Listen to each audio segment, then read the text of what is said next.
油咧就有好多好處，可以補充 Omega 3，就保護心血管啦，提升免疫力同埋調節生理嘅機能。呢款標明每份有1500個 mg Omega 3，符合美國心臟學會嘅醫學級建議，仲有家庭科醫生嘅推薦，並額外添加 DPA 同埋 Omega 9。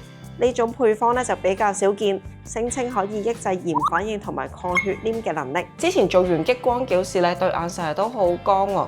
keep 住滴眼藥水，咁食咗魚油一排咧，其實而家都唔使滴眼藥水啦。咁皮膚明顯好咗，化妝都少咗添啊！而家拍嘢咧，連粉底都戒埋，面油咧同埋暗瘡都少咗。時咧，我周圍咧呢度食嗰度食咧，前年喺檢嘅時候咧，我發現自己有三高，所以咧我平時咧就用魚油咧慢慢改善，保持我心臟嘅健康。市面上嘅魚油咧，通常有3種嘅形式。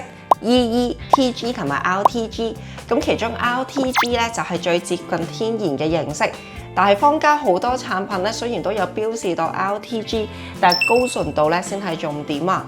咁呢款咧其實就有94% 高純度 RTG 咧，生物利用率高咧，更加容易吸收喺人體，號稱吸收率咧可達3倍。我好怕食魚油㗎，因為我怕佢腥味。呢一款咧就有除腥嘅技術。佢個膠囊咧只有1.5 cm， 容易吞服。